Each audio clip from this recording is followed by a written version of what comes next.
Welcome! In this video, we will guide you on how to change the language of your Snapchat app on your Android device. Follow these steps to customize your language preferences. 1.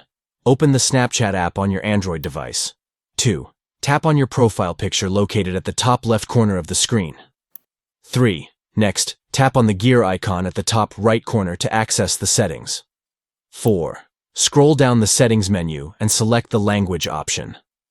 5. Tap on Language, where you can easily change the language setting for your Snapchat app. By following these steps, you can quickly adjust the language of your Snapchat app to better match your preferences. Changing the language setting allows you to use Snapchat in a language that is most comfortable and convenient for you. Customizing the language on your Snapchat app can enhance your overall user experience and make interacting with the app more enjoyable. Whether you prefer using Snapchat in your native language or exploring different languages, modifying the language settings is a simple and effective way to personalize your experience. We hope this tutorial helps you in changing the language of your Snapchat app. Thank you for watching.